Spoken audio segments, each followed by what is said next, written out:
Assalamualaikum warahmatullahi wabarakatuh. Selamat malam. Eh, Apa kabar untuk para peserta ataupun eh, penonton di channel ID.Vasco atau Vasco.id, channel Pemuda Muhammadiyah Kabupaten Sidoarjo. Dalam malam hari ini, di malam hari ini saya kembali lagi di acara talk show di channel ID Vasco.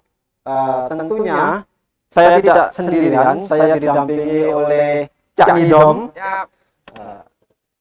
Di momen spesial ini kebetulan dalam momen Milad Pemuda Muhammadiyah ke-89 tahun yang bertemakan tentang meneguhkan pemuda negarawan. Namun pada malam hari ini kita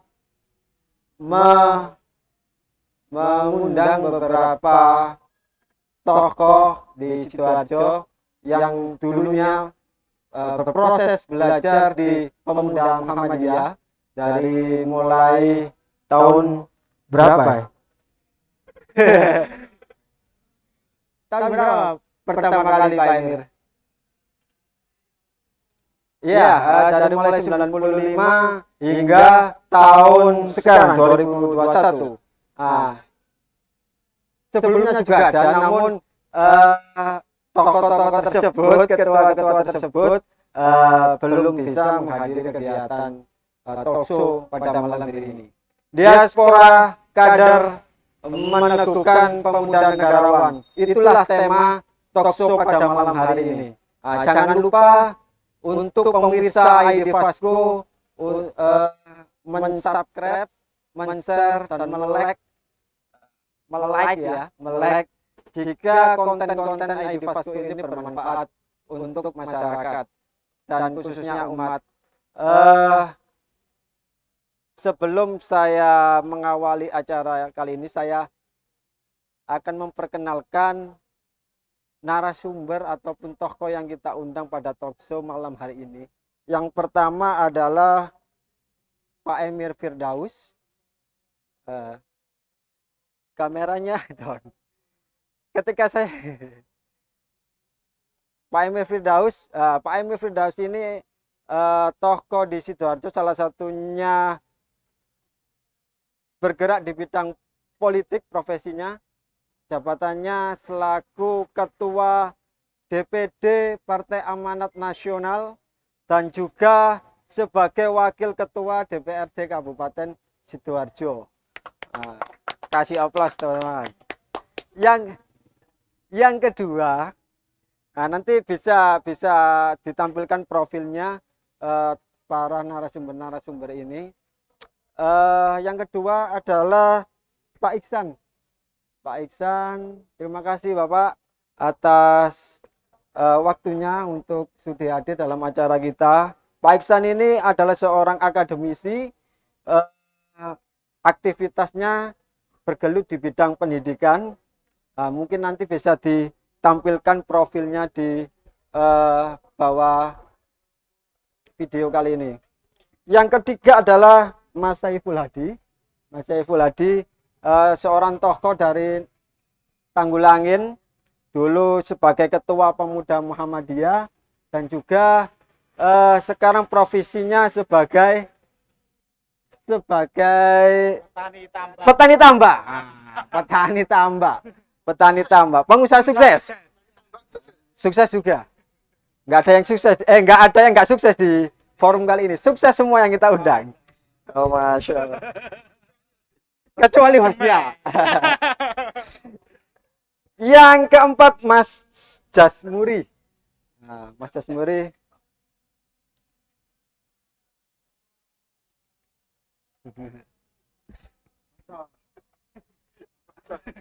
Mas Jasmuri ini adalah salah satu ketua pemuda Muhammadiyah juga yang sekarang juga telah sukses dalam bidangnya, yaitu sebagai peternak ya. Peternak sapi, kambing gitu.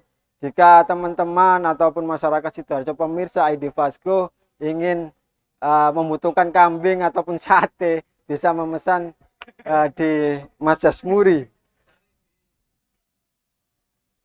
Cari di internet. Oke, kandang korban Sidoarjo. Yang kelima adalah Samsul Hadi. Yang kelima adalah Mas Samsul Hadi, adalah salah satu tokoh di Sidoarjo juga. Sekarang profesinya sebagai politisi, juga menjabat sebagai sekretaris DPC PDIP Perjuangan. Mas Samsul bisa menyapa teman-teman pemirsa. Terima kasih. Yang terakhir adalah Ketua Pemuda Muhammadiyah Kabupaten Sidoarjo, Adit Hananta Utama. Terima kasih Mas Adit. Dari keenam narasumber kali ini nanti akan kita bincang-bincang, Mas Nidom ya. Mas Nidom nanti bisa membantu kita untuk berbincang-bincang bagaimana sebenarnya diaspora kader dalam meneguhkan pemuda tawan. Mungkin bisa diceritakan kiat-kiat dulu sejarah ketika memimpin di Pemuda Muhammadiyah. Dari Mas Emir, waktunya cuma 3 menit saja. 3 menit ya? Iya, 3 menit. 3 menit untuk menyampaikan Bien Lapoai tadi Ketua Pemuda Muhammadiyah di tahun 95. Loh, ini senior dulu ini.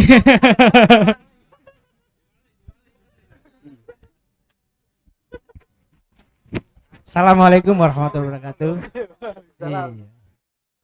Pertama, selamat milad ke 89 tahun Pemuda Muhammadiyah yang kita cintai hari ini, bersamaan dengan penerimaan SK kemarin ya. Alhamdulillah Pemuda Muhammadiyah makin eksis. Sekarang saya lihat sudah banyak dibicarakan di tingkat pemerintahan.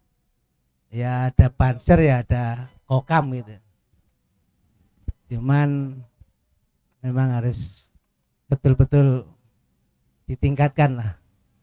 Karena setiap kami membuat program-program apapun selalu dihitung dia pemuda, Kokam ya.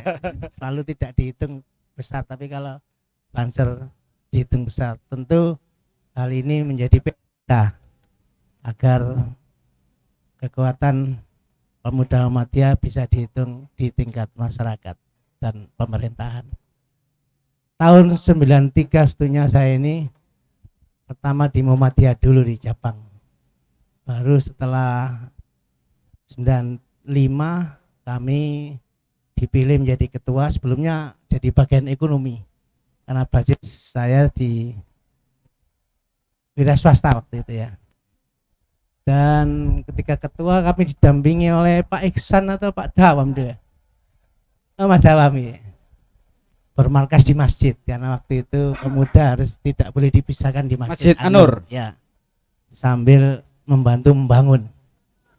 Dan kita ada kantor dan kita programnya dulu ya lebih ke ekonomi, karena basicnya ketua ini ekonomi. Ada sebagian yang kontraktor waktu itu Pak Amruwa, juga ada yang ke pengembangan lebih ke pengembangan ekonomi pemuda waktu itu. Untuk kekokaman kebetulan 98 itu ada peristiwa politik sehingga kami dapat seragam dari DPW, PW ya. Waktu itu saya juga ketua pemuda, tetapi saya juga wakil ketua bagian Kokam Jawa Timur. Kami dapat anggaran berapa dulu ya, 500 juta pengadaan Kokam, saya larikan banyak ke Sidoarjo. Oh, langsung ya. Dibuat di Kokam Sidoarjo Kabupaten. Waktu itu untuk mengamankan Pak Amin yang di mana-mana dihalang-halangi, itu Kokam Sidoarjo yang berada di garda terdepan. Kita disiapkan seragam Kokam banyak waktu itu. Jadi kiprah Kokam pada waktu itu bisa diperhitungkan lah. Untuk pemuda saya kira karena basic saya di perekonomian, lebih ke pengembangan perekonomian. Untuk yang lain saya kira banyak alumni dari periode saya yang sekarang jadi pejabat-pejabat di Muhammadiyah daerah. Ada Pak Masud Bendara, Pak Anwar itu juga satu liting dengan kami. Mas Iksan juga beliau pejabat di Muhammadiyah daerah. Iya. Ternyata nostalgia ini membawa manfaat. Ketika kami ini maju di politik selalu dibantu. Kesuksesan kami dibantu teman-teman. Dari pertama kami maju di wakil ketua, ya rekomnya dari Muhammadiyah daerah, dari teman-teman yang dulu berjuang di pemuda. Ternyata mereka ingat kita dulu berjuang bersama-sama untuk menjadi kader Muhammadiyah. Kebetulan ada di Muhammadiyah, kami yang di luar Muhammadiyah tapi tetap pakai garis Muhammadiyah dibantu. Sampai pada saat ini kami juga selalu dikiting, dibantu oleh Muhammadiyah daerah, termasuk Pak Iksan, Pak. Iya. Termasuk di PP ini kami dikawal betul. Beliau waktu itu ketua PP, kami di Muhammadiyah daerah pemuda jadi ketua, sering ketemu. Sekarang dikiting terus. Jadi inilah hasil kita menanam benih ketika di pemuda dulu bekerja keras membesarkan pemuda dan mengawal amal usaha Muhammadiyah. Ternyata di kemudian hari banyak manfaat yang bisa kita dapatkan di pengkaderan pemuda Muhammadiyah. Sampai 20 tahun Mas Emir ini di DPR ini ya. Ya, tentu Mas Emir selalu dibantu oleh teman-teman Muhammadiyah daerah dan cabang-cabang selalu. Kalau di mana-mana ya Pak Sarip yang jadi jurkam kami, Pak Sarip di Muhammadiyah itu. Iya. Tidak ada yang itu ya selain di Muhammadiyah yang ya itu saya kira banyak hal yang bisa kami bangun pada tahun itu, dan banyak kader-kader pemuda di Sidoarjo yang banyak diambil di wilayah, termasuk Pak Imam itu dulu bersaing dengan kami perebutan ketua. Pak Imam Sugiri. Ketika kami dimenangkan oleh teman-teman, sebenarnya waktu itu tidak kampanye, tahu-tahu dimenangkan oleh mereka bapak-bapak ini, Pak Masud dulu tokonya, terus Pak itu yang dukung kami jadi ketua. Sebenarnya kami tidak terlalu kuat, tapi melawan Pak Imam Sugiri, melawan Pak Amruwo, melawan Pak Diap, itu bisa memenangkan pengusaha-pengusaha besar waktu itu dengan berkat bantuan teman-teman dari sekarang jadi Muhammadiyah daerah sekarang. Ini kekompakan itu tidak memang dibangun dari kekompakan ya. Iya. Ini saya kira harapan kami, kalau sekarang ketuanya dari pers, juragan pers, mari kita bangun yang sesuai dengan lininya beliaunya. Mari kita bangun mendekati milenial ini dengan kegiatan media. Karena nomor satu sekarang yang menguasai ini adalah media, Pak. Media. Terutama sekarang digital ya. Digital unicorn ya. Ini harus kita kembangkan. Insya Allah nanti di politik saya akan minta bantuan pemuda Muhammadiyah untuk bisa membuat. Wah, mantap ini ya, Pak Emir ini. Mengelola media lah, media online lah. Iya. Kalau di wilayah sudah ada officialnya sekarang, sudah digarap betul sekarang di DPD, nanti saya minta bantuan teman-teman untuk bisa mengembangkan media online. Terima kasih Pak Emir. Itu. Selanjutnya ke Pak Iksan ya, ke Pak Iksan dulu. 3 menit. Assalamualaikum warahmatullahi wabarakatuh. Yang saya hormati rekan-rekan sekalian, terutama senior saya, Mas Emir. Saya ini lama mendamping Mas Emir itu hampir 2 periode jadi sekretaris. Jadi 2 periode. Jadi maksudnya Mas Emir 1 periode, saya wakil sekretarisnya Mas Dawam. Kemudian berikutnya juga saya masih aktif di sana. Nah kemudian tahun setelah itu saya menjabat ketua PDPM, tahunnya lupa tahun berapa itu, tapi pokoknya setelahnya itu 2003 ya. Apalagi saya ya. Tahun 2003 itu terus terang saya waktu di masanya Mas Emir itu saya juga di IPM, PDIPM juga di PDPM waktu itu. Saya terus terang usia paling kecil waktu itu. Saya di SMP kelas 2 itu sudah masuk di PDPM. Jadi SMP, sudah jadi pemuda waktu itu saya terus terang aja. Jadi lama di pemuda dan sama di IPM daerah. Nah setelah Mas Emirullah kemudian satu serang agak vakum 2 tahun karena saya harus bekerja di Jakarta di Jalan Tendean. Waktu itu saya bekerja di perusahaan asing di Singapura, dan selama 2 tahun itu saya surang-surang aja menggeluti di marketing. Jadi untuk bekerja mencoba bagaimana kita bisa berbisnis waktu itu. Alhamdulillah selama 2 tahun ini ada hasil. Terus terang saja sampai sekarang saya ini memang di lingkup akademisi, tapi saya terus terang menggeluti tahun 92 dulu sampai 93 saya ini mencoba untuk bergabung dengan teman-teman di Jakarta di Tendean waktu itu. Alhamdulillah dengan bisa memiliki sedikit banyak tentang bagaimana menggeluti di dunia marketing itu ya sampai sekarang. Meskipun di dunia pendidikan tetap jiwa itu tidak bisa hilang. Karena jaringan yang saya bangun sampai sekarang masih berjalan, terutama di Bogor, kemudian di Bandung, dan di Jakarta sendiri, daerah Tangerang, saya masih aktif dengan teman-teman yang memiliki beberapa lembaga dan usaha di sana, sehingga sampai sekarang. Jadi teman-teman sekalian, terus terang di pemuda itu saya banyak pengalaman. Jiwa marketing ini saya dulu terus terang terinspirasi Mas Emir. Mas Emir dulu itu luar biasa ya, punya Mustikom itu ya. Itu kalau saya baca Mustikom itu luar biasa, sehingga waktu saya jadi sekretaris itu Mas Emir memang jiwa-jiwa bisnis. Jadi di masjid itu, di kantor masjid itu banyak komputer di situ. Untuk apa? Untuk kita melayani jasa pengetikan. Pelanggannya dari mana? Banyak. Mas Emir ini punya pelanggan dari Pemda itu seringkali ngetik di kantor PDPM waktu itu. Membuat kantor PDPM waktu itu perjuangannya luar biasa loh. Setelah jauh kita tinggalkan Mas Emir, ternyata kok tidak berfungsi itu eman sebenarnya itu. Tapi sekarang sudah dibongkar. Tapi perjuangannya luar biasa, itu hampir gelut Mas Emir itu sama Takmir waktu itu. Saya ingat itu ya. Mas Emir terkenal dengan gelut. Iya. Jadi luar biasa. Sebenarnya ini perlu kita waris waktu itu, semangat. Nah, teman-teman di pemuda dulu ada Diap ya Mas Emir ya. Diap itu Mas Dawam, Mas Amruwa sama Mas Imam Sugiri. Paling kaya lah waktu itu, sering ngebosi kita terus terang. Ya Mas Emir ini ya juga masuk di jajaran sana yang sering kali ngebosi kita. Nah, saya waktu jadi ketua PDPM waktu itu juga, setelah itu saya juga menjadi bendahara di PWPM zamannya Mas Sulih Daim ya. Saya masuk itu setahun saja karena saya dibutuhkan di sana, karena untuk mendamaikan ada clash ya. Jadi pembentukan sekretarisnya Mas Sulih Daim itu hampir lama nggak terbentuk. Alhamdulillah waktu kita kumpul di UMM itu bisa terbentuk. Jadi saya terus terang diminta untuk memediasi. Setelah terbentuk semuanya, saya mengundurkan diri karena harus lebih fokus di Sidoarjo.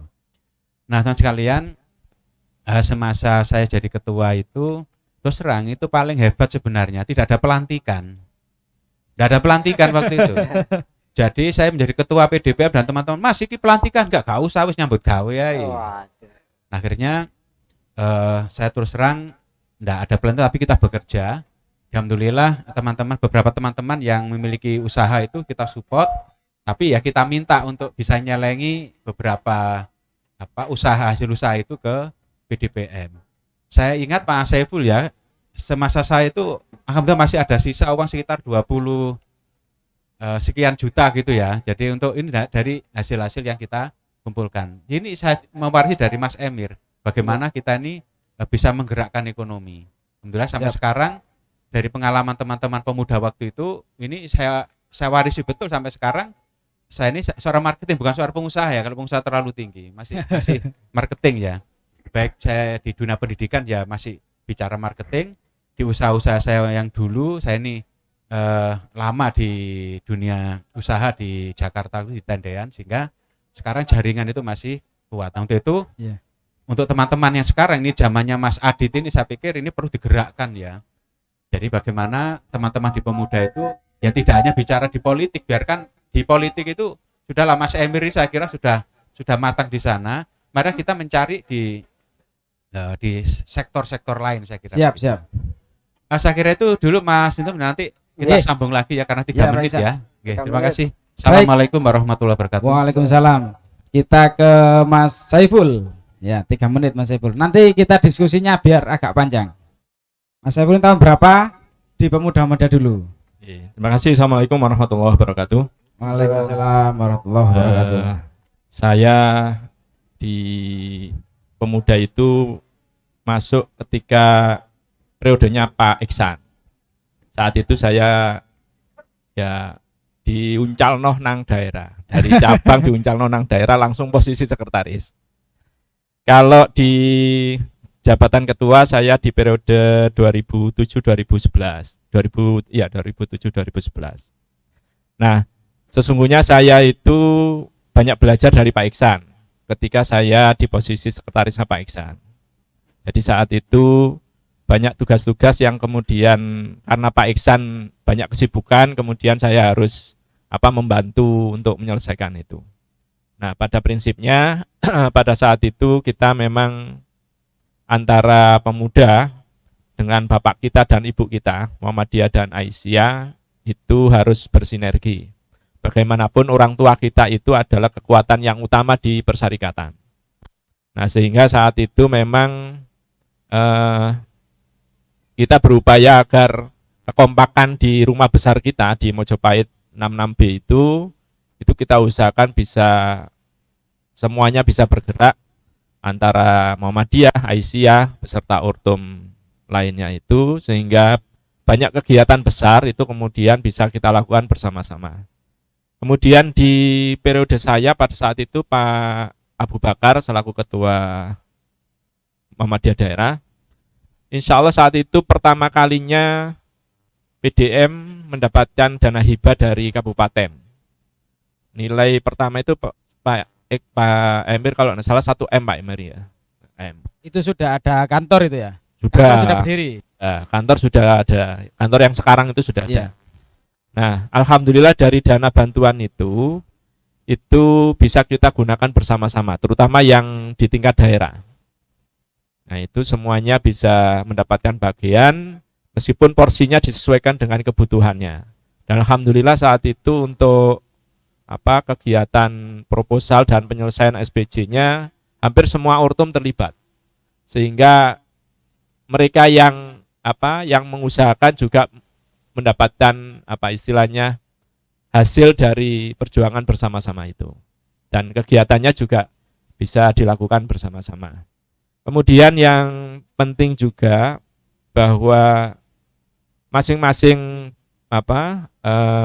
bagian dari Muhammadiyah, Aisyah dan Urtum itu kemudian bisa menyambungkan program kerjanya, sehingga program kerja saat itu hampir semuanya bisa sambung antara Muhammadiyah, Aisyah dan Urtum. Nah, dengan sambungnya itu kegiatan di Muhammadiyah relatif bisa dilakukan bersama-sama, dan alhamdulillah kegiatan-kegiatan besar itu bisa terlihat ya wah lah audiennya dan ya penceramahnya hampir dari pusat semua. Nah, ini mungkin di periode-periode sekarang dan ke depan, karena kekuatan Muhammadiyah kalau disambungkan itu sesungguhnya luar biasa. Apalagi kalau daerah sampai ranting itu sambung informasinya, itu sesungguhnya kekuatan yang luar biasa. Tapi kalau kemudian melaku dewe-dewe, nah ini yang kemudian jadi masalah. Muhammadiyah di daerah sampai Aisyah kalau sambung itu kekuatan yang luar biasa untuk bisa berkomunikasi dengan pemerintah kabupaten. Begitu juga nanti di tingkat kecamatan bisa sambung dengan Pak Camat dan seterusnya. Jadi kita berharap nanti ke depan Muhammadiyah dan Urtum itu bisa bergabung bersama-sama melakukan kegiatan bersama sehingga kesatuan dan kekuatan Muhammadiyah itu bisa terlihat dengan baik. Terima kasih. Assalamualaikum warahmatullahi wabarakatuh. Waalaikumsalam. Langsung ke Mas Jasmuri. Urutannya ya. Monggo Mas. Terima kasih. Assalamualaikum warahmatullahi wabarakatuh. Waalaikumsalam warahmatullahi wabarakatuh. Cerita singkat untuk mengawali bagaimana ada di Pemuda Muhammadiyah. itu sebenarnya bagi saya secara pribadi sesuatu yang luar biasa dan salah satu kejutan dalam hidup. Karena di Sidoarjo sebagai pendatang dan bahkan di Pemuda Muhammadiyah jadi ketua itu termasuk pendatang baru. Karena awalnya hanya aktif di Ikatan Mahasiswa Muhammadiyah sampai ketua, sempat vakum. Terus saya ingat betul diajak Mas Ucok untuk muktamar ke Jakarta. Waktu itu ketuanya Mas Saiful, naik 4 mobil kalau nggak salah ke Jakarta. Saya ingat betul. Nah, pulang dari Jakarta ada muswil, terus Musda ditunjuk jadi ketua panitia. Yaitu mulai mengenal Pemuda Muhammadiyah. Yang jelalah jadi ketua panitia sekaligus dipaksa oleh Mas Saiful dan kawan-kawan untuk mencalonkan diri menjadi ketua. Ceritanya saya ingat betul itu. Jadi dipaksa untuk mau dicalonkan. Yang memfasilitasi Mas Saiful dan dicalonkan oleh PCPM Tanggulangin. Dan itu di luar dugaan. Dan ternyata teman-teman serius yang sesuatu yang tidak terduga itu akhirnya terjadi. Saya menjadi ketua PDPM periode 2011 sampai 2015 insya Allah. Yang menjadi prioritas ketika menjadi ketua PDPM, karena sebagai orang baru, saya waktu itu juga memaksa akhirnya bahwa saya harus didampingi para senior yang tahu betul tentang Sidoarjo. Saya minta Mas Arif Sunja Fitrani untuk mau menjadi sekretaris dan Mas Khairul Warisin menjadi bendahara. Awal sekali yang kita lakukan adalah roadshow di setiap cabang. Kita pengen refresh PCPM yang mungkin beberapa lama tidak pernah muscap karena ya rata-rata PCM-nya gak ngereken. Ternyata begitu. Jadi PCPM yang tidak ada regenerasi itu kebetulan karena rata-rata PCM yang kurang ngereken pengkaderan. Akhirnya kita roadshow ke PCM, kita minta bahwa PCM bagaimana supaya PCPM ini bisa aktif kembali. Alhamdulillah 4 tahun di PDPM kita mampu memuscapkan yang sudah aktif maupun yang baru sekitar 12 PCPM. Tinggal 6 insya Allah dilanjutkan di periodenya Mas Samsul. Itu salah satu yang kita lakukan dan kayaknya sampai hari ini sudah bisa dilihat bagaimana peran bapak-bapak PCM untuk mau dan mampu mendampingi adik-adik, anak-anak di cabang masing-masing untuk bergerak dan aktif di Pemuda Muhammadiyah. Ini perlu kita apresiasi bahwa bapak-bapak PCM hari ini insya Allah sudah bagus perhatiannya untuk aktivitas Pemuda Muhammadiyah di tingkatan cabang. Kita harapkan ini akan terus berkelanjutan ditambah dengan beberapa aktivitas yang tentunya ini akan membuat lebih besar lagi persyarikatan, akan membuat lebih banyak lagi kader yang siap membangun, mengembangkan persyarikatan Muhammadiyah. Di periode kami, saya masih ingat betul juga ada 3 prioritas kegiatan. Yang pertama adalah terkait organisasi, yang kedua pengembangan ekonomi, yang ketiga itu mungkin tidak ada bidangnya tapi kita seriusi yaitu distribusi kader. Nah ini yang kami anggap sangat kurang itu adalah di bidang ekonomi. Ternyata memang sulit sekali dan masih banyak kendala karena kita sadari atau tidak pola pikir aktivis di Muhammadiyah masih kepingin mereka ditampung di amal usaha Muhammadiyah. Sementara peluang di luar Muhammadiyah, kalau hari ini kita ada tema apa temanya? Diaspora. Nah, diaspora tentang pemuda Muhammadiyah ini saya kira sangat cocok. Bagaimana kita mampu berhijrah, bagaimana kita mampu berpikir bahwa di luar sana, bahwa di luar Muhammadiyah itu banyak lahan yang Harus menunggu peran kita. Ya. Banyak lahan yang menunggu aktivitas dan kreativitas kita untuk bisa dimajukan. Untuk awal itu terima Nggih, kasih. Terima kasih Mas Jasmuri. Sebelumnya nggih, Assalamualaikum warahmatullahi wabarakatuh. Waalaikumsalam warahmatullahi wabarakatuh. Selanjutnya Mas Samsul Hadi. Sik seger Mas Samsul ini. Monggo Mas Samsul. Bismillahirrahmanirrahim. Assalamualaikum warahmatullahi wabarakatuh. Pertama kalinya saya mengucapkan selamat milad ke Pemuda Muhammadiyah ke-89. Usia yang sangat luar biasa. Dengan usia 89 tentu kematangan itu sudah ada. Secara kita melihat usia 89. Dari senior Mas Emir sampai Mas Jasmuri adalah satu rangkaian periodisasi yang harus kita teladani. Apa yang disampaikan oleh Mas Emir, Mas Ihsan, Mas Saiful, Mas Jas, termasuk saya, ada satu momen yang harus menjadi identitas setiap periode. Jadi yang disampaikan oleh Mas Jasmuri ini kan satu rangkaian dengan saya. Saya masuk di Pemuda Muhammadiyah tentu tidak terlepas ketika setelah sama seperti Mas Jasmuri, setelah dari IMM, ketua IMM, setelah itu ditarik oleh Mas Jasmuri sebagai ketua bidang kader. Nah, ini juga sangat dulu ya menjadi sama seperti katakan oleh Mas Jasmuri, baru masuk akhirnya ditaruh bidang kader. Setelah Mas Jasmuri selesai periodisasinya, secara nggak langsung ternyata amanah itu kembali diembankan pada saya. Tetapi apa yang menjadi roadmap sebenarnya teman-teman itu kalau boleh saya sarankan, karena usia kita itu semakin hari itu semakin bertambah, perlu roadmap organisasi. Bagaimana nanti 10 tahun ke depan biar garis besar itu organisasi itu bisa dirangkai. Saya jujur ketika Mas Jasmuri punya roadmap semacam itu, saya mencoba saya naikkan. Contoh Mas Jasmuri dari 4 PCPM sampai 12. Itu karena saya masuk di dalamnya, saya mengetahui kelebihan dan kelemahan. Ketika di roadmap kedua, itu harus tahu apa yang harus dilakukan. Maka jangan sampai kita nggak tahu apa yang kita lakukan. Setiap periodisasi itu pasti punya kelebihan, pasti punya identitas masing-masing.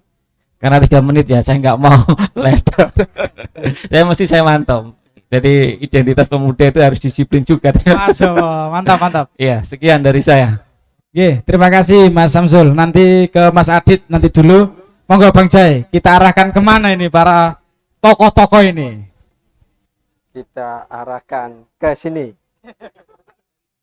Pemirsa, pada acara kali ini tentu saja kita tidak melupakan prokes ya, protokol kesehatan tetap kita jaga karena panitianya sangat ketat. Namun tadi sudah kita sepakati bahwa kita distancing ya, makanya kita sepakat tidak pakai masker karena distancingnya kita sudah sesuai protokol kesehatan. Nah, kira-kira begitu. Pemuda Muhammadiyah sudah 89 tahun bereksistensi atau bergerak di tanah air. Tidak sedikit tinta emas yang ditorehkan ke bangsa ini. Namun di setiap zaman mempunyai eksistensi dan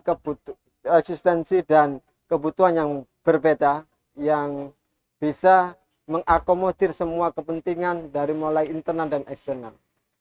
Di Pemuda Muhammadiyah Sidoarjo di akhir-akhir kali ini sering melakukan konsolidasi dan rapat kerja dalam rangka merapatkan barisan atau visi awal kembali setelah transisi dari ketua almarhum Yudi Prianto kemudian Mas Adit Ananta Utama. Sebenarnya kegiatan konsolidasi itu sering dilakukan, itu niatnya apa Mas Adit? Nah, mungkin bisa dipaparkan apakah persoalan di internal Pemuda Muhammadiyah dalam konteks diaspora kader dan mendegukan pemuda negarawan. Terima kasih. Monggo Mas Adit. Baik, Mas Jainal, terima kasih. Assalamualaikum warahmatullahi wabarakatuh. Sebelumnya perlu kami sampaikan dulu selamat Mas Emir Firdaus, kebanggaan bagi kami bahwa salah satu ketua pemuda Muhammadiyah hari ini kemudian berkiprah di dunia politik dan menjadi ketua DPD PAN Kabupaten Sidoarjo dengan kami tahu persis bagaimana dinamika yang agak berat waktu itu ya, Mas Emir ya. Sangat berat. Jadi selamat, sekali lagi selamat. Termasuk Mas Samsul ini juga luar biasa pencapaiannya. Pemirsa ID.Vasco yang Celendek bergembira. nggak pakai masker nggak patuh protokol itu. Jadi karena menjadi bagian dari masa transisi, saya ini kan ibaratnya pemain cadangan saja. Ketika kemudian ada yang tidak berhalang, yang berhalangan, kemudian saya harus melanjutkan, maka perlu orientasi panjang bagaimana melihat kembali gerakan pemuda Muhammadiyah di Kabupaten Sidoarjo ini. Terus terang saja saya tidak punya cerita atau pengalaman masa lalu tentang pemuda Muhammadiyah sebagaimana yang sudah diceritakan senior-senior saya, karena itu hari ini kemudian kita mencoba merancang bagaimana menawarkan masa depan pemuda Muhammadiyah.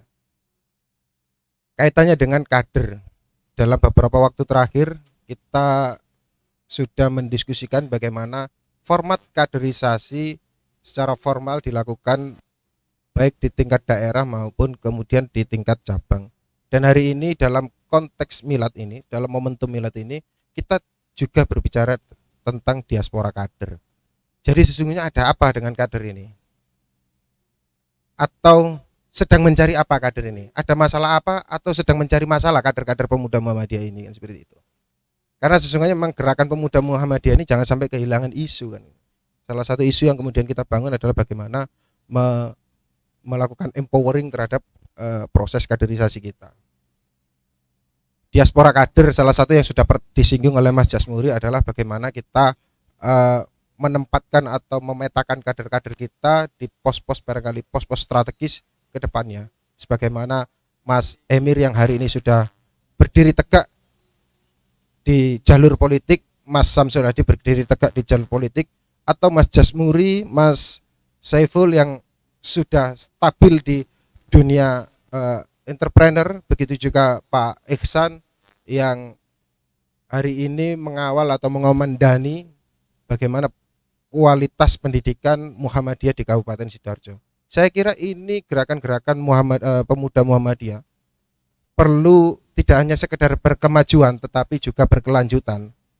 Tidak mungkin Mas Emir kemudian akan menjadi politisi sampai tua tanpa memberikan kader. Tidak mungkin juga Mas Jasmuri, saya yakin Mas Saiful juga akan merasa bertanggung jawab terhadap kader-kadernya untuk ambil bagian di dunia entrepreneur, termasuk Pak Ihsan. Ketika hari ini didapuk sebagai orang nomor 1 di dunia pendidikan Muhammadiyah, saya yakin beliau punya tanggung jawab besar terhadap distribusi kader-kader pemuda Muhammadiyah di amal usaha, di lembaga pendidikan, di perguruan-perguruan Muhammadiyah di Kabupaten Sidoarjo. Itu rasanya menjadi gambaran awal harapan-harapan kami di masa mendatang pemuda Muhammadiyah ini, bagaimana kita bergerak, berkemajuan, berkelanjutan. Saya kira itu Mas Jainul, Mas Nidom, Cak Dem.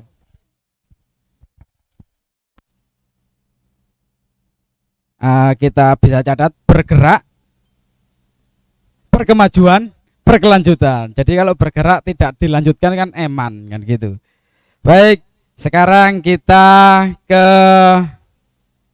Mas Samsul. Bagaimana pandangan internal pemuda Muhammadiyah dalam menghadapi tantangan zaman? Jadi begini, kalau kita melihat di Muhammadiyah itu kan kalau gini Mas Emir, kalau Muhammadiyah itu pasti kalau di bergelut di politik itu kan PAN kan begitu. Muhammadiyah itu capek ya PAN. Nah, kan kalau melihat hari ini diaspora kader luar biasa. Ada yang ke PDIP Perjuangan, ada yang ke Gelora, ada yang ke Umat. Nah, ini kan menarik. Nah, ini bentuk diaspora kader atau bagaimana ini? Mas Samsul ini saya ingin 5 menit lah. Iya, 5 menit lagi Mas Samsul. Nguprus lagi 5 menit. Kira-kira begitu. Ya, kok CCDW. Terima kasih, hostnya luar biasa, Cak Nidom. Gus Nidom mau Cak Nidom? Ya. Cak Dom. Saya kira Pemuda Muhammadiyah itu adalah salah satu laboratorium pengkaderan untuk bangsa atau negarawan. Artinya Pemuda Muhammadiyah itu kita mengharapkan salah satu menelurkan kader yang mana laboratorium pengkaderan bangsa itu di Pemuda Muhammadiyah. Ketika sudah selesai Pemuda Muhammadiyah, ketika pengkaderannya itu bagus, punya kualitas, saya kira semua orang pasti memilikinya, ingin meliriknya, ingin meminangnya. Jadi Pemuda Muhammadiyah ini salah satu laboratorium pengkaderan untuk bangsa dan umat. Nah, ini harus disiapkan. Apapun tantangan zaman itu hanya satu siklus. Tapi bagaimana identitas Pemuda Muhammadiyah itu adalah laboratorium pengkaderan. Setelah dari Pemuda Muhammadiyah, untung-untung belum selesai, dia punya kualitas, tentu banyak yang meminang. Karena apa? Kualitas, integritas ini yang harus diemban. Karena apa? Sesuatu itu ketika sudah punya integritas, sudah punya kualitas, semua orang pasti meliriknya. Jadi salah satu yang saya tekankan mungkin terkait diaspora, ya embronya di situ. Apapun nanti menjadi pengusaha, menjadi politisi, menjadi dai, ya semuanya ini tidak terlepas dari integritas. Jangan sampai kita punya angan-angan tetapi pondasi dasar ini kita masih lemah. Kekuatan kita itu ya di pondasi ini, di integritas kita. Makanya Pemuda Muhammadiyah itu adalah salah satu laboratorium untuk menelurkan kader-kader yang berkualitas. Jadi tantangan apapun yang disampaikan oleh Gus Nidom, Cak Dom bahasanya Cak Dit, ya tantangan zaman itu pasti ya, bagaimanapun pasti. Tapi ruang kalau berbicara tantangan zaman itu adalah ruang berekspresi, ruang bergerak, ruang memberikan satu kegiatan yang positif. Tentu Pemuda Muhammadiyah punya jalur ke situ. Tidak hanya di jalur politik atau jalur ekonomi atau jalur dai, semuanya harus bisa. Makanya tujuan Pemuda Muhammadiyah kembalikan, menghimpun, menggerakkan, menyalurkan sesuai dengan kualitasnya. Itu makanya saya katakan Pemuda Muhammadiyah laboratorium, merekrut, menghimpun, membina dan menyalurkan. Tentu itu menjadi tujuan tidak mudah. Makanya berorganisasi itu harus paham betul, kata betul apa yang menjadi tujuan organisasi saya ini. Sama seperti kita berorganisasi dimanapun.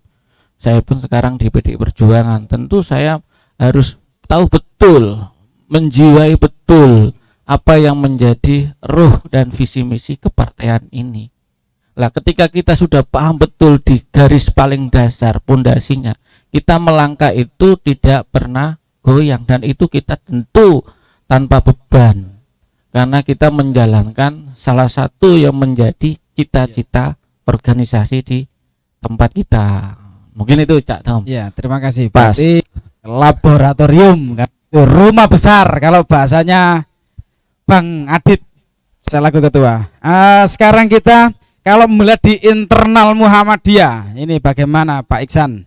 Diaspora kader, terus dengan tema besar kita tadi pemuda yang negarawan, tapi tetap kita Muhammadiyah, kan begitu kira-kira. Monggo Pak Iksan.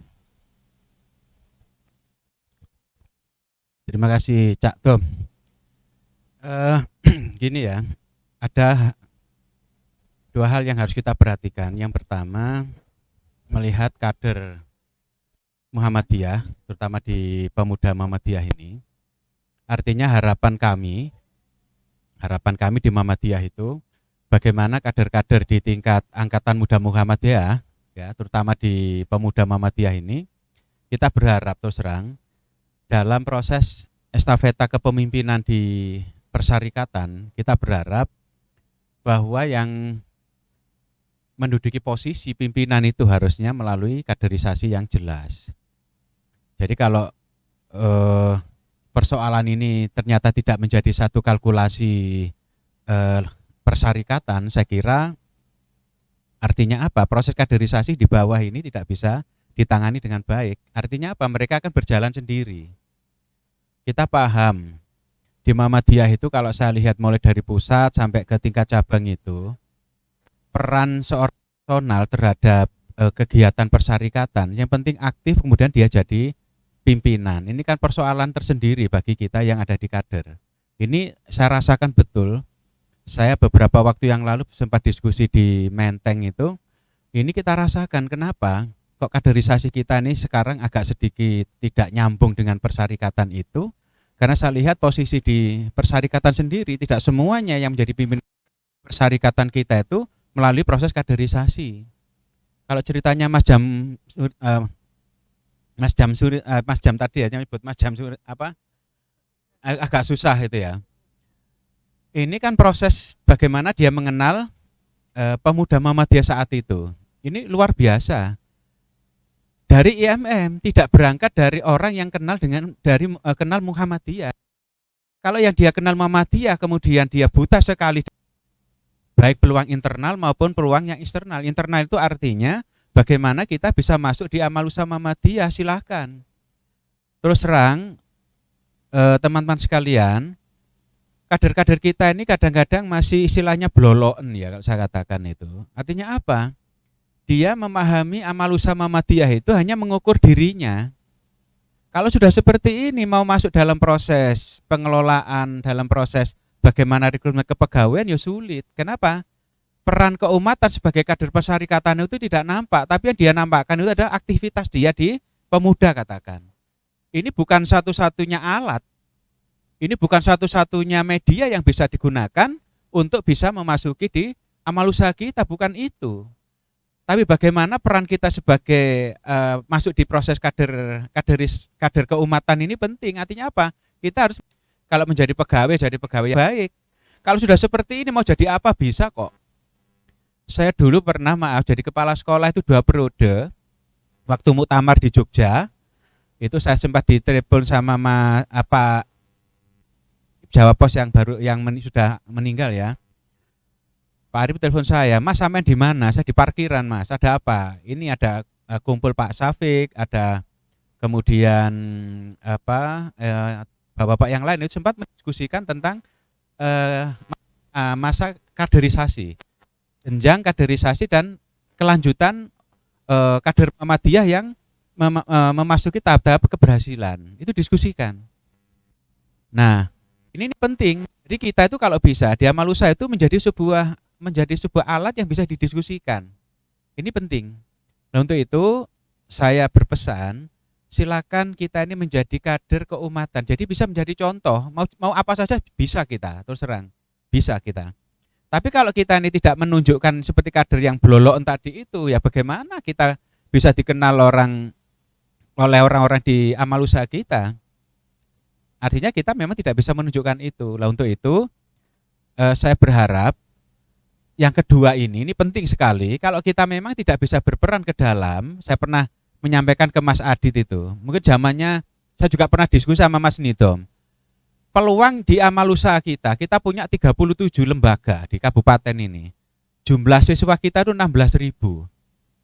Saya pernah menggerakkan 2.000 per siswa untuk membangun Masjid An-Nur, itu setiap Jumat 16.000 kali 2.000 berapa? Hampir 30 juta tiap Jumat.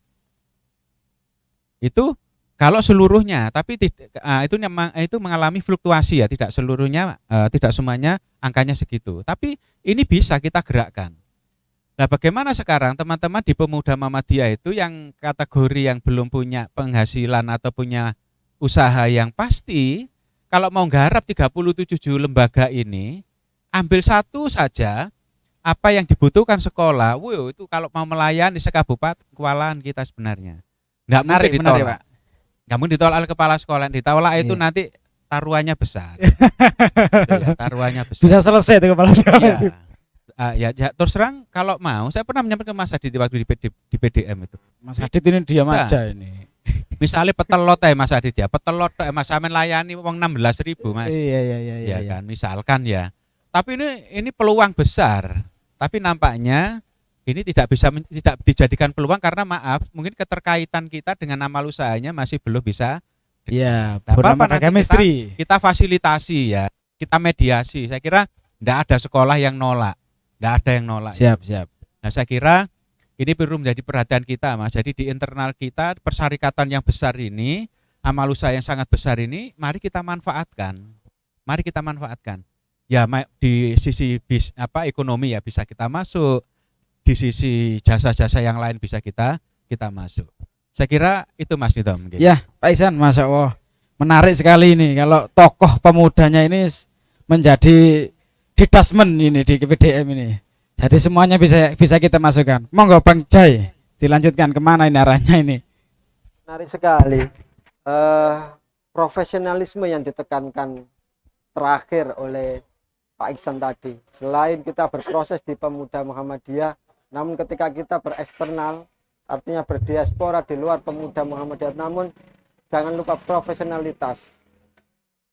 Proses belajar di Pemuda Muhammadiyah sebagai media kita, namun ketika kita keluar, profesionalitas harus kita tekankan, intinya seperti itu. Namun dalam konteks politis ya, Mas Emir yang baru saja didapuk sebagai ketua DPD PAN Sidoarjo, saya pikir di kader Pemuda Muhammadiyah ini banyak kader yang konsen di sosial politik dari kita gitu. Mungkin kira-kira apakah ada yang diincar kira-kira seperti apa? Untuk berdiaspora, untuk berproses belajar di mendampingi Mas Emir nanti ya di DPD PAN, kira-kira seperti itu. Karena kan dari jenjang pemuda Mas Emir langsung berproses politik. Harapannya kan dari kader yang punya potensi nanti bisa mungkin mendampingi atau belajar bersama Mas Emir. Terima kasih. Ya, pertama saya baca di WA ini dapat protes dari Ibu Ketua Aisyah. Iya, saya juga. Disebut. Kok Muhammadiyah ada yang rekomendasi? Pertama memang Ibu Aisyah yang merekomendasi pertama. Muhammadiyah yang terakhir. Aku diprotes juga. Ya, mohon maaf Bu Ibunda Aisyah. Pertama rekomendasinya dari Ibu Aisyah. Dan nyampe ke Pak Ketum itu yang pertama Ibunda dari Aisyah. Baru terakhir Muhammadiyah. Iya, Mohon maaf. Ya. harus perhatian itu. Ya, itu artinya rasa memilikinya tinggi kepada DPD PAN ini. Agar betul-betul ketuanya bisa memperhatikan akar bawahnya siapa. Ini yang kembali kepada kita, kalau kita kaitkan dengan keadaan existing sekarang, memang kami di politik itu tentu sebuah proses tidak akan mengkhianati hasil ya. Jadi kalau tanpa pemuda dulu kemungkinan ya saya masih di bisnis mungkin ya. Tapi ketika Pemuda Muhammadiyah membuat sebuah pendidikan, pelatihan dan kaderisasi yang lebih ke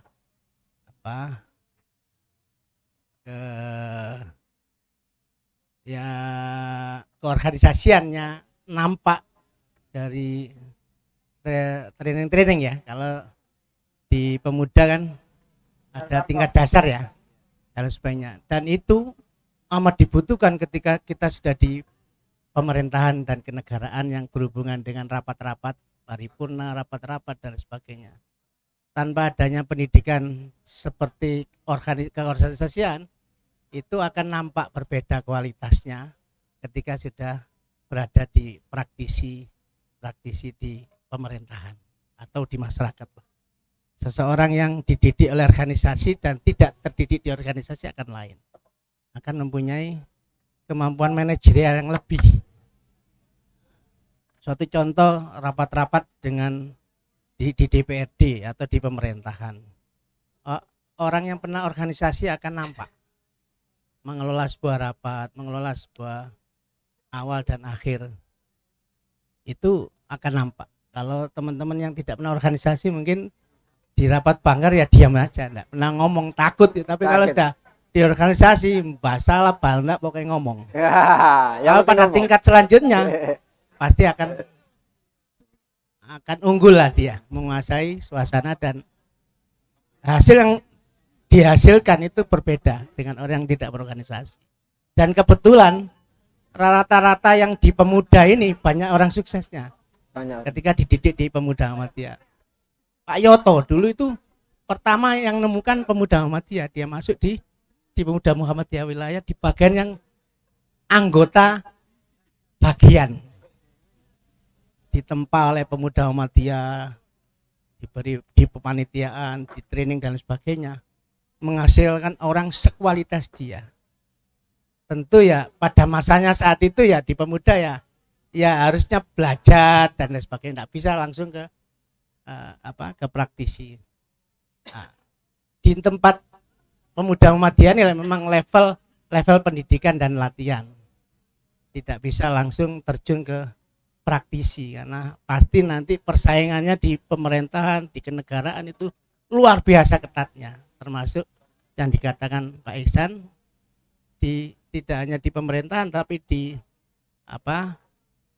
di pendidikan atau di rumah sakit milik Amal Musa Muhammadiyah atau di bagian ekonomi pasti persaingannya ketat antara kader dan non kader.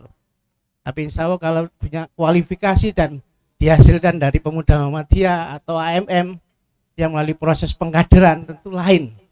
Dia akan bersaingnya itu akan banyak menangnya.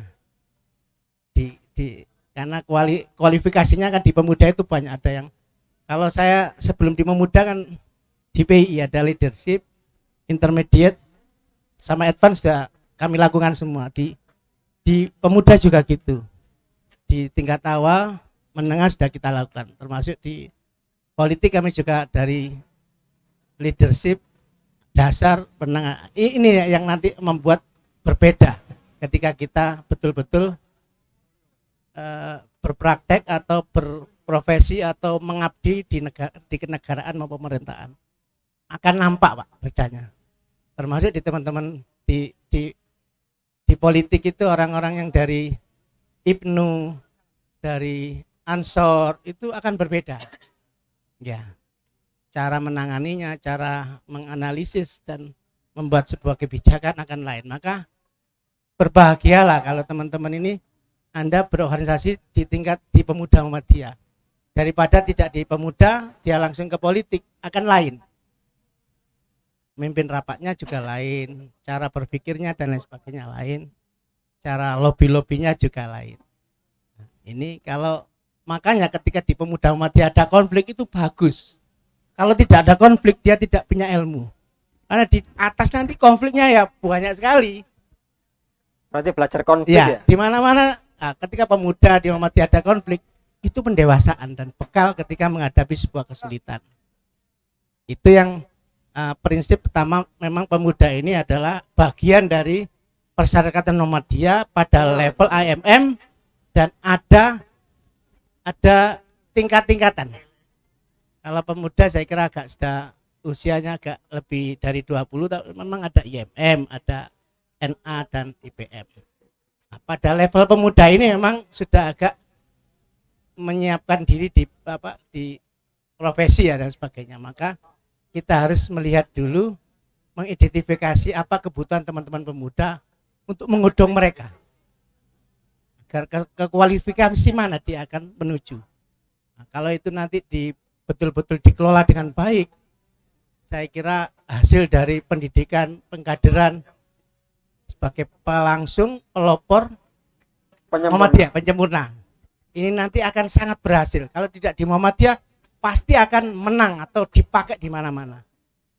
Ini saya melihat yang dari pengkaderan di tahun-tahun 95 ini kan sudah jadi di PWM, berkali-kali juga jadi sekretaris, bendara, ya. Itu kan dari level pemuda semua. Mas Tambe itu dulu ya selevel dengan kita di di pemuda. Sekarang kan berkali-kali kan di sana. Itu kan karena beliau sudah gimana Mas Pak Iksan menduduki Dikdasmen nomor 1 ini kan karena kualifikasinya waktu di pengadilan di Pemuda Muhammadiyah sudah melalui proses yang baik ya. Saya kira itu Baik. di pemuda sekarang ini ya harus itu diarahkan kualifikasi kemana teman-teman, sebab nanti yang akan memetik di kemudian hari ini kan beberapa generasi mendatang nanti, beberapa dekade mendatang. Tapi tanpa itu saya kira kualitas pengadilan kita, kualitas kader kita nanti tidak memadai. Itu saya kira harapan kami memang lebih ke bagaimana penguatan kader dengan melalui proses pendidikan, pelatihan dan sebagainya ditingkatkan. Jangan langsung kepada langsung aplikasi, langsung jadi soma. Kalau di politik ya ojo moro-moro, jangan langsung ke Sekretaris gitu ya. jangan langsung harus sekali proses. Langsung sekretaris gitu ya. Kalau sekarang kami sudah menyusun pengurus, monggo kita mungkin di supporting lah. Nah, Supporting tapi penentu. oh baik. Kayak di PP itu ada Pak Slamet, Heeh. mantan ketua IPM. Hmm. Itu Pak Zul kalau ngomong ini ketum kecil ini.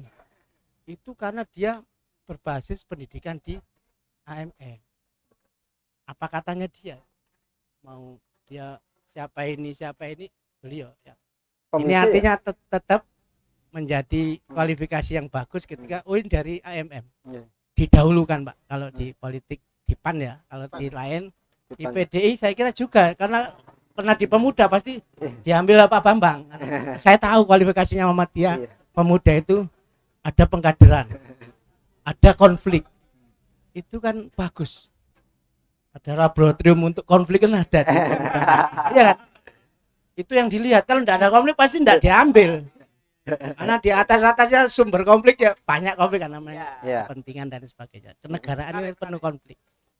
Nah, Baik. saya kira itu sudah lengkap lah di pemuda. Ini tinggal bagaimana di kepemimpinan ini kami yang sudah pernah di pemuda seperti ini didekati dan diajak diskusi terus. Insya Allah kita akan bisa bekerja sama lah untuk kalau kami di DPD supportingnya dari teman-teman pemuda kami sudah set tadi untuk rahasia untuk kami akan minta supporting dari pemuda untuk mengembangkan kok media bisik-bisik online, gitu, Pak. ya officialnya lah untuk apa Oh, ya, YouTube lah. oh YouTube Jadi official. kita bikin, kita akan menyasar milenial dan yang biasa berkecimpung di 90% komunikasi kan tidak di TV sekarang, di HP kita, di tangan kita, itu yang kita sasar. Siap. Yang cocok ya teman-teman pemuda yang punya banyak waktu, Siap, yang masih fresh siap.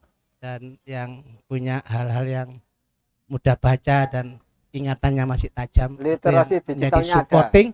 Insya Allah 5 tahun mendatang saya kira sudah siap untuk Siap. nyalek memperbanyak kader-kader kita di parlemen maupun di amal usaha. Iya. Yang Nyalek saya sambil kira itu disupport ya. bersabarlah.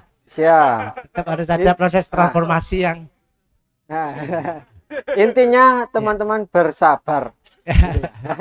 Bersabar. ya, Garis bawahnya. ya. Saya kira prosesnya harus ada tahapan-tahapan. Tentu kami akan Tidak ujuk-ujuk ya. iya. Baik, Iya, terima saya kira kasih. itu ya. Begitu banyak kader pemuda Muhammadiyah jika dihitung dari ranting sampai pimpinan daerah 1000 kader ada ya, Mas Cak Dom ya. Namun tempatnya juga saya pikir untuk berdiaspora juga banyak baik di internal maupun di eksternal. Namun di Sidoarjo ini belum begitu berapa persen nampak di permukaan dalam konteks distribusi kader. Bagaimana menurut panjenengan, Mas Saiful? Apakah kompetensinya lulusan pemuda Muhammadiyah ini kurang ataupun terlalu inklusif pemuda Muhammadiyah ini? apakah terlalu inklusif? Akhirnya menjadi tempat di luar ini begitu sedikit distribusi kadernya. Monggo. Oke, terima kasih. Jadi sesungguhnya tadi disampaikan oleh Mas Samsul, Nggih. di Pemuda Muhammadiyah ini adalah tempatnya kita menggondok diri, menempah diri kita untuk kemudian menjadi pribadi yang siap untuk menempati dan ditempatkan dimanapun. Jadi tadi Mas Samsul tentu punya pengalaman luar biasa ketika menjadi Ketua Pemuda Muhammadiyah. Sampai kemudian beliau ini diincar untuk menjadi posisi yang strategis di partai politik. Nah, itu tidak ujuk-ujuk katanya tadi. Pasti ada persiapan diri. Nah, di samping di dunia politik, tadi Mas Emir, Mas Samsul menyampaikan bahwa dunia politik itu sesungguhnya butuh orang-orang yang punya kompetensi bagus.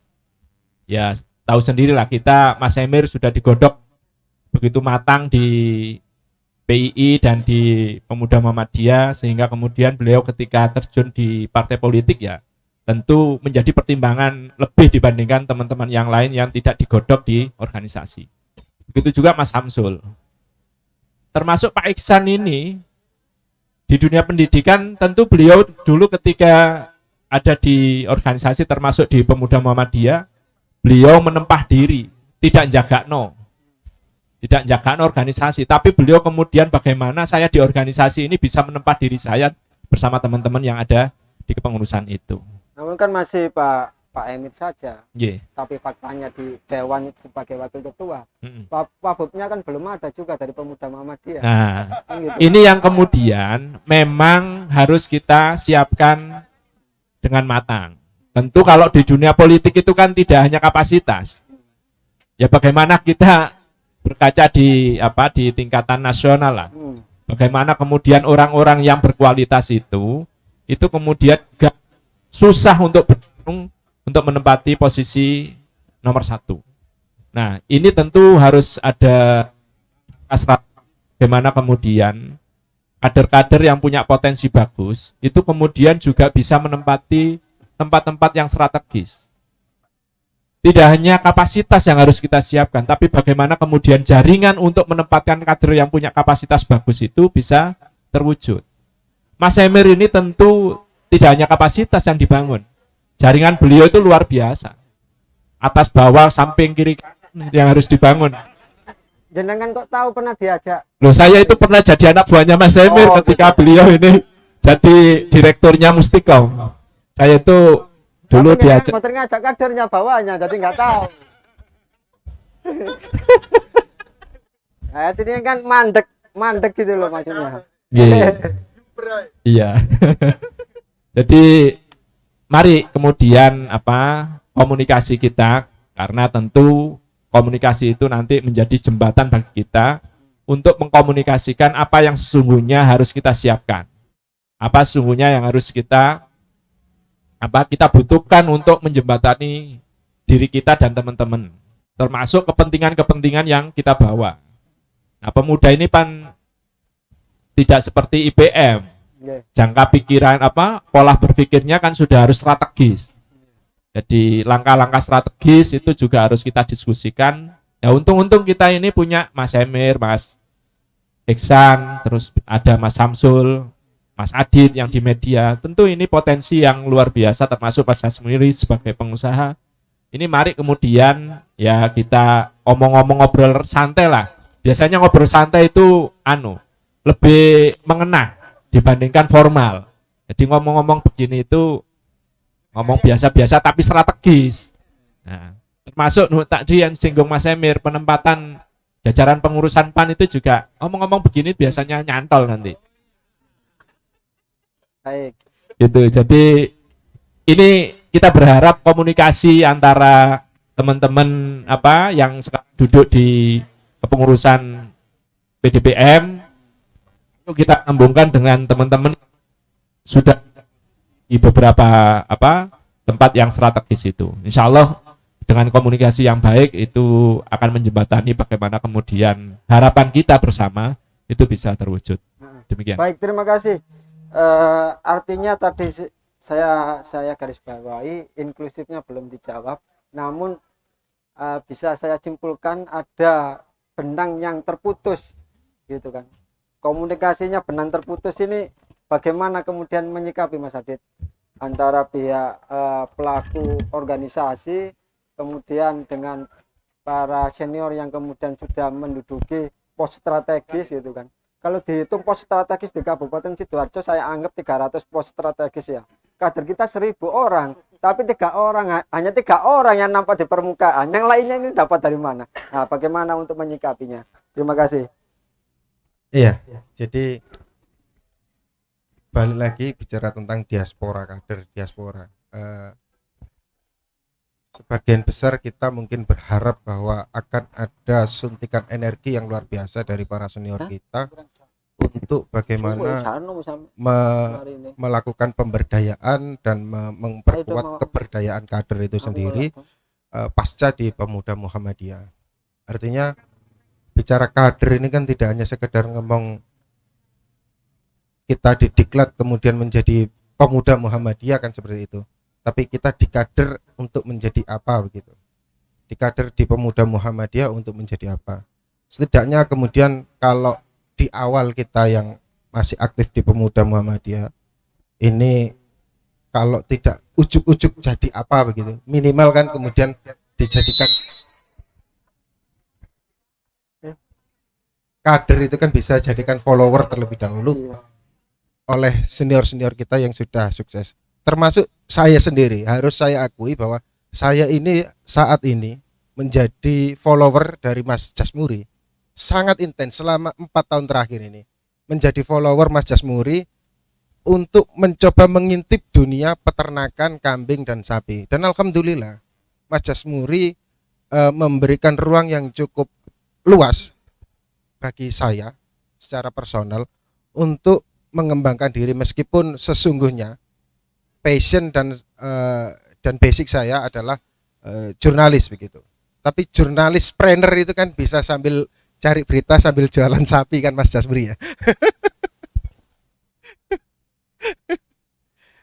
Jadi kita akan menerima ketika dalam proses berpemuda Muhammadiyah ini dianggap sebagai kader, tetapi senyampang dengan itu kita juga diajak sebagai follower para senior-senior yang kemudian hari ini memiliki pos-pos yang strategis. Kita harus menghitung kalau kita kemudian merasa sudah memiliki menjadi bagian penting, siapa orang yang akan kita kader, siapa yang menjadi follower kita. Kira-kira seperti itu, Mas Cak Dom. Rupanya diskusi kita ini agak menarik karena saya melihat di live-nya YouTube ID Vasco ada yang bertanya tertuju kepada Pak Iksan kayaknya ini dari Vindia Nafirina. Nggak tahu ini Vindia Nafirina siapa ya. Terima kasih sudah tanya ya. Yang pertama kami ucapkan terima kasih dan bergabung di ID Vasco.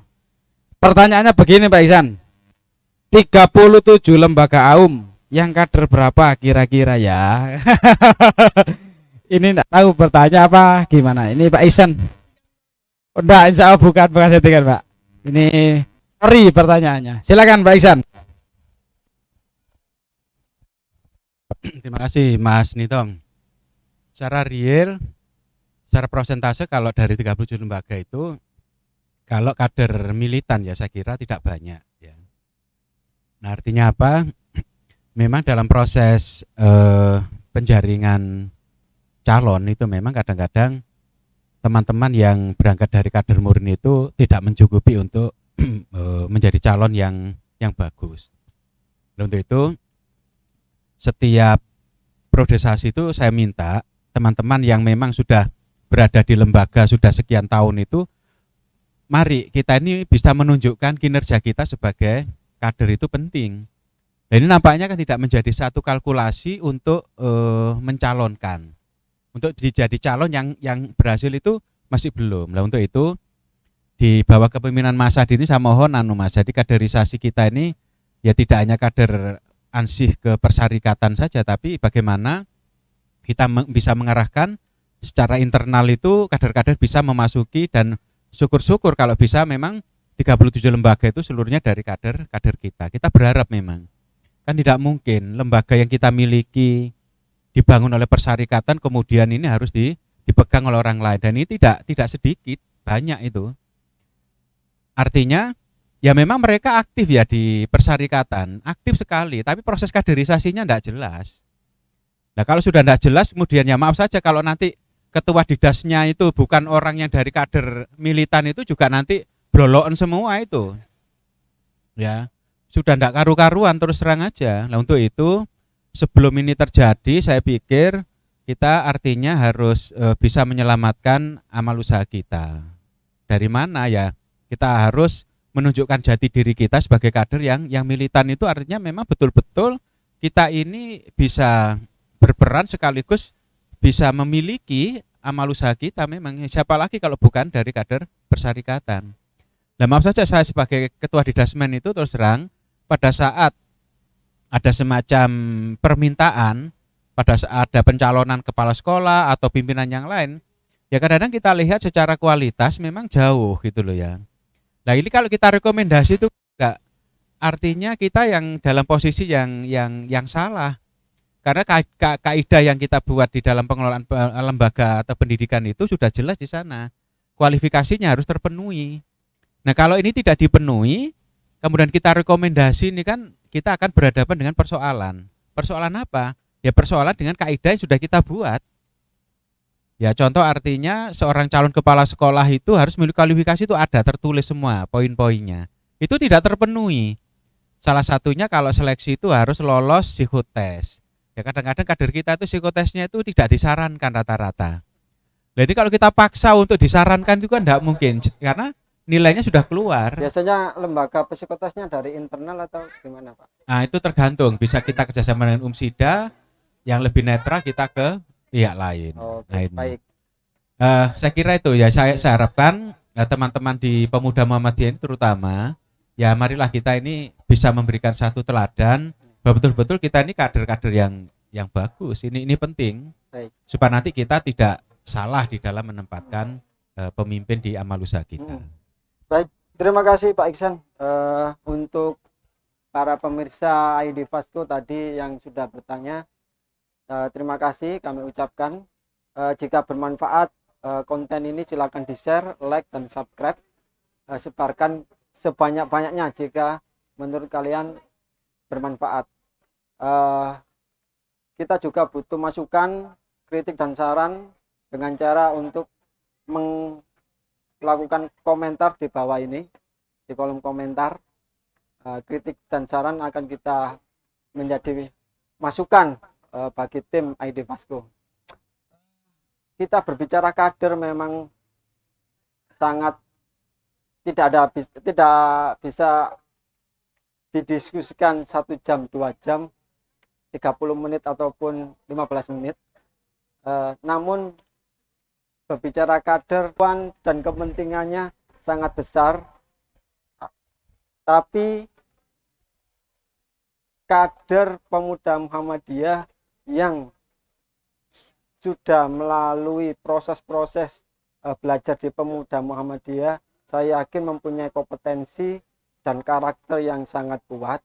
Namun masih banyak, tapi persoalannya faktanya masih banyak tempat-tempat publik yang kemudian ini masih belum bisa ditempati oleh kader Pemuda Muhammadiyah. Cenderung kader Pemuda Muhammadiyah lebih suka bertempat di internal Muhammadiyah ataupun pos-pos internal.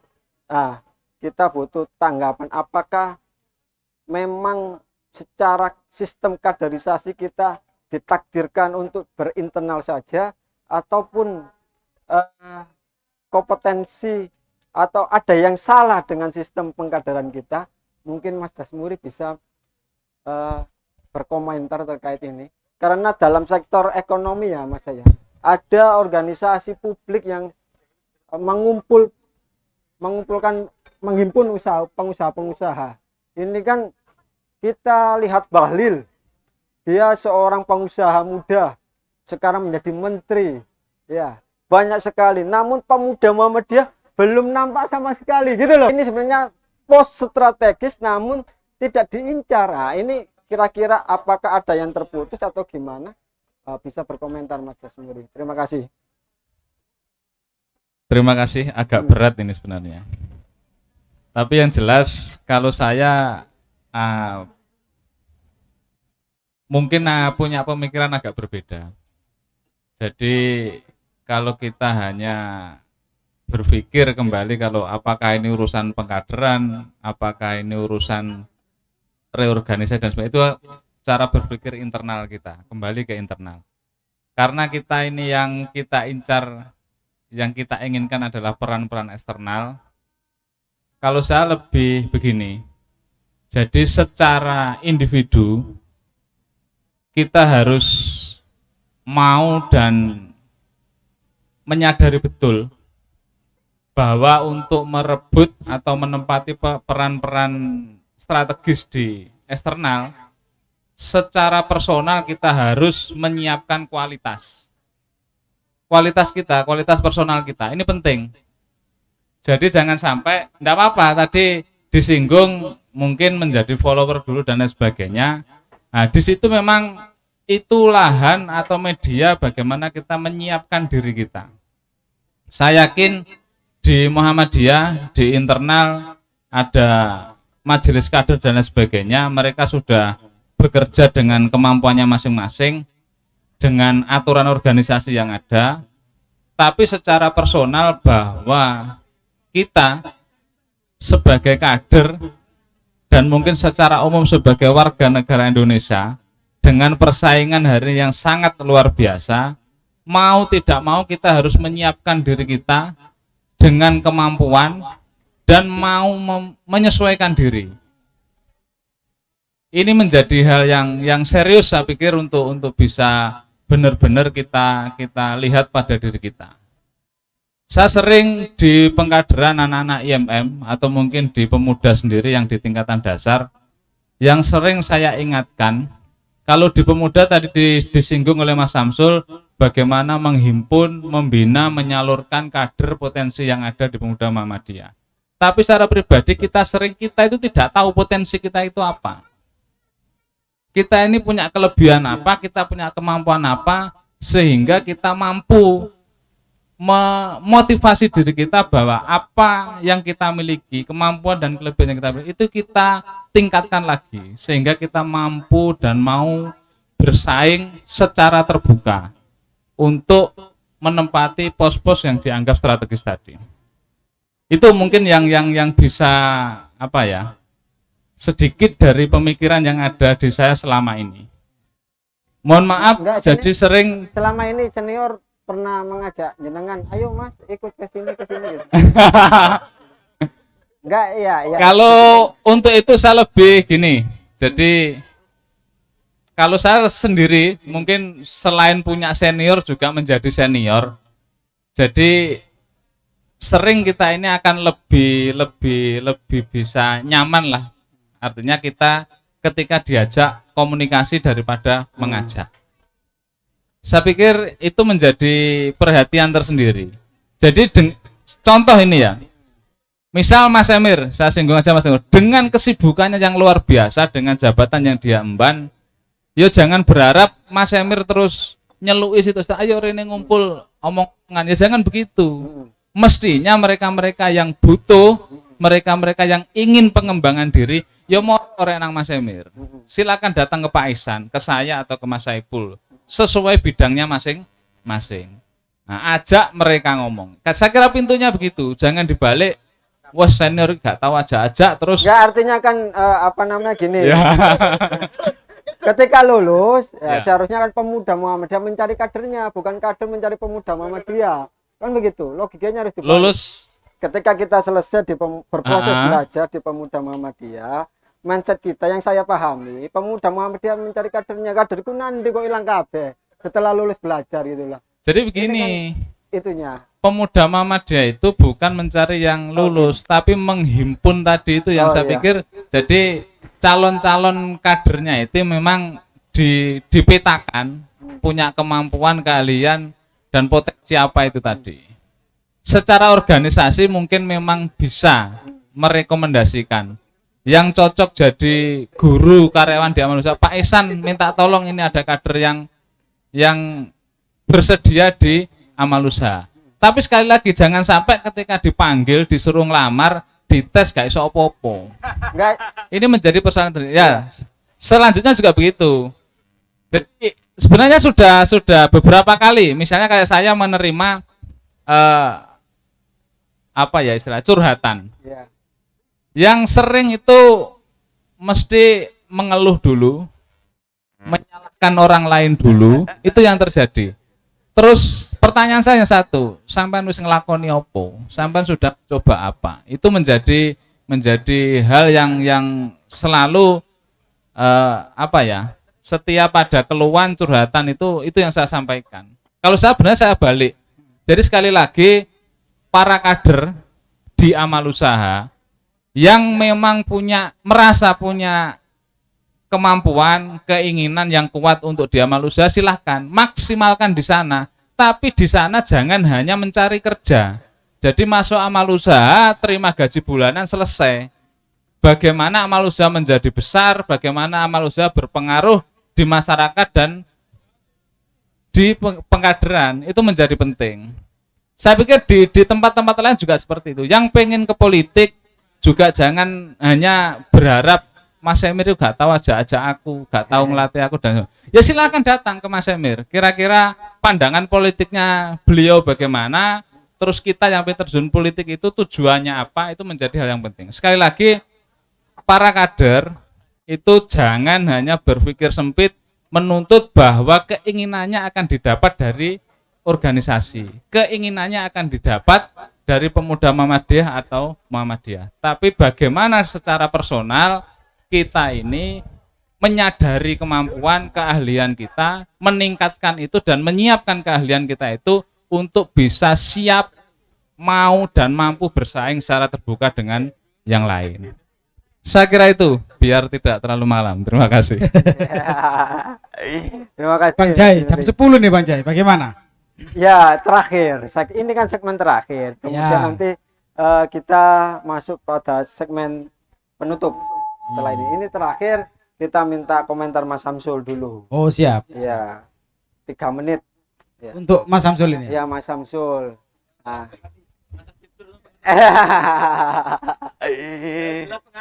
komentar. Ya, komentarnya Mas Samsul terkait fenomena diaspora kader yang terjadi di pemuda Muhammadiyah ini. Kan masih banyak yang belum nampak gitu ya. Masih banyak yang belum nampak di permukaan ya. Bukan di permukaan laut, tapi di permukaan pos-pos yang strategis gitu kan. Katakanlah yang sekarang ini kan paradigma kader kan kalau nggak KPU nggak seksi kan begitu, kira-kira seperti itu. Kira-kira begitu emang kamu seksi. Iya. Kalau nggak Bawaslu nggak seksi gitu kan. Artinya kan masih banyak tempat-tempat yang lain gitu. Tempat-tempat yang lain yang kemudian bisa melakukan bargaining gitu kan di permukaan. Bagaimana komentarnya, Mas? Terima kasih Mas Jainul terkait komentar diaspora ya. Jadi diaspora itu satu keharusan. Artinya kalau nggak diaspora ya sangat mengkotak, mengecil. Karena hal itu satu keharusan yang bagaimanapun berdiaspora itu di era sekarang, apapun sekarang melakukan berdiaspora kalau ingin berkembang. Nah, keharusan ini yang saya katakan mau tidak mau ketika itu enggak kita masuki, ya suatu saat ya kita pasti akan nyesel dengan sendirinya. Kalau teman-teman tidak mau di sektor misalkan yang dikatakan tadi KPU itu seksi, terus dipegang orang lain, tentu yang paling repot ya teman-teman kita sendiri kalau nggak mau diaspora loh ya. Artinya diaspora itu suatu keharusan. Atau teman-teman mau ke Bawas, apakah itu tidak seksi? Semuanya bukan dari kata seksi atau tidak seksi, tetapi itu adalah satu kesatuan keharusan sesuai kemampuan bidang masing-masing. Kalau kader saya kira di Pemuda Muhammadiyah saya termasuk ya bagaimanapun hampir 8 tahun ya periode Majasmuri, dan saya pribadi sampai sekarang bagaimanapun jiwa dan roh saya itu ya ditekan, dididik, ditempa ya di Pemuda Muhammadiyah, sehingga karakter dalam hal yang dikatakan oleh saudara senior saya Mas Emir, pola pikir, mindset, cara menganalisis, cara mengeksekusi tentu ya tidak terlepas dari yang ditempa itu. Makanya saya katakan kalau diaspora ya satu keharusan, tidak boleh kita mengindahkan wah ini tidak boleh ke sana, wah berarti kita kan dibatasi. Semuanya itu di posisi-posisi yang dikatakan oleh Mas Jainul banyak sebenarnya. Kalau kita itu ada kemauan yang serius, bagaimana posisi-posisi yang strategis itu kita yang mewarnai. Itu saya kira hal yang semua lembaga dan sebagainya pasti ingin berpasabul khairat, berlomba-lomba kebaikan untuk di posisi-posisi tersebut. Dan ini juga menjadi menjadi satu evaluasi, menjadi satu bagaimana di milad ini kita memberikan satu evaluasi diri seperti apa nanti Muhammadiyah ke depan. Karena apa? Sesuatu itu enggak terlepas dari peran pemuda. Saya yakin di era sekarang pemuda-pemuda itu luar biasa dan enggak bisa kita pungkiri. Banyak pemuda-pemuda yang sekarang itu mampu sesuai zamannya untuk menjawab perkembangan zamannya atau tantangan zamannya. Dan ini bisa kita satu hal yang paling kita syukuri, karena kalau mohon maaf Mas Emir, kalau di PDI Perjuangan di Jawa Timur itu ternyata anak-anak muda luar biasa sekali. Bahkan umur 30 sudah 2 periode menjadi bupati, Mas Arifin, sekarang Mas Dito dan sebagainya. Ini banyak yang muda. Kalau kita kemarin ternyata hampir di bawah 30 dan itu kader sendiri, itu ada 4. Rata-rata 30 tahun dan dia mampu Mas Arifin sampai 2 periode ini. Artinya sudah saatnya lah anak muda itu bereaksi nyata. Gak wayahe terlalu banyak teori. Teori saya kira itu sudah dipikir, sudah langsung dieksekusi, tentu dengan teori yang sudah minimal ada tikan ke sana. Ya, ini harapan bagi saya khususnya di Pemuda Muhammadiyah. Jangan sampai kita diaspora itu hal yang tabu, tetapi diaspora itu adalah keharusan. Itu saja kata kunci yang perlu saya sampaikan.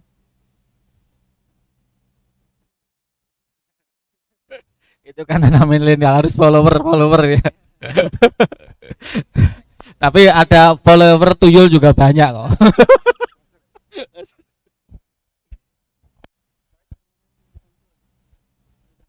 Baik, terima kasih Mas Samsul. Mungkin tadi yang terakhir, karena sudah pukul 10 lebih 6 menit, saya rasa sudah cukup diskusi kita pada malam hari ini. Saya menyerat beberapa. Kalau bahasanya Mas Emir itu berproses bersama. Dari proses itulah tidak akan membohongi hasilnya. Kira-kira begitu. Kalau melihat Pak Iksan tadi ada 37 amal usaha Muhammadiyah, ini sudah dibuka pintunya untuk kawan-kawan pemuda Muhammadiyah. Wes wayahe sing pemuda Muhammadiyah sekarang lagi lihat ID Vasco, rungokno rek.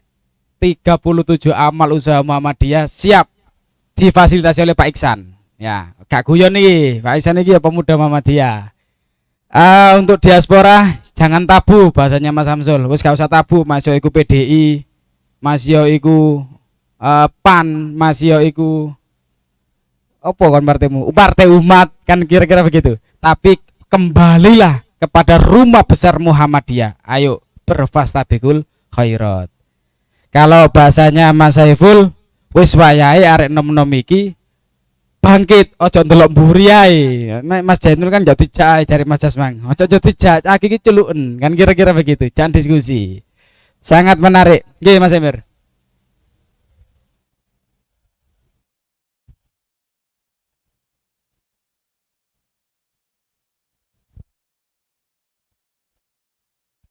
Oh gitu ya.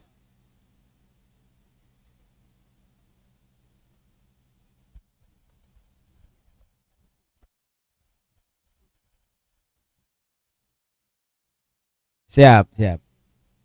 Oke. By targetnya besok wakil bupati. Oh beliau Mas Samsul, berarti targetnya besok wakil bupati. Baik. Iya iya iya, siap siap siap siap. Insya Allah di tahun 2024 yang nanti yang nyalek di absen Mas Afandi. Iya. Negarawan, ya harus bergerak di parlemen kan kira-kira begitu. Sudah ya habis ya, berarti memang selesai.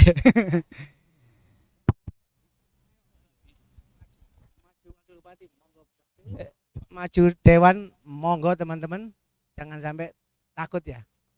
Oh kali KSK kalau tidak sekretaris kan nggak nyalon jangan. Kita sediakan Ya, slot ya, ya, ya. banyak di apa di calon-calon legislatif khusus PAN ya, tapi sediakan. Monggo ya. Siap. Ke depan Khusus PAN, kader pemuda diberi ruang untuk nyalek. acara-acara pelatihan politik monggo slotnya banyak. KPK sudah memberikan dana kita banyak, dana politik sekarang ditambah ke partai politik 3 kali lipat khusus untuk Pengkaderan. pelatihan politik ya. Nah, ini kesempatan teman-teman pemuda mengisi itu semua. Siap, siap. Ya, itu saya kira berproses lah. Ya, Insya Allah hasilnya akan juara. Ya. bagus lah. Terima kasih Mas Emil Firdaus, Masya Allah. Wis dibuka rek, kanggone sing kepengin nyalek PAN wis buka. Mereng ini Mas Samsul buka. Ayo rek kader sing liwat PDI, ayo. Sing liwat PAN, ayo. Semakin banyak, semakin juara. Kan kira-kira begitu. Alhamdulillah, terima kasih para senior sudah meluangkan waktu pada malam hari ini. Semoga pertemuan pada malam hari ini tidak sampai hari ini saja. Kami berharap tetap nyambung dengan kami yang masih ada di pimpinan daerah pemuda Muhammadiyah. Kurang lebihnya kami mohon maaf. Billahi fisabil haq fastabil khairat. Assalamualaikum warahmatullahi wabarakatuh. Jangan lupa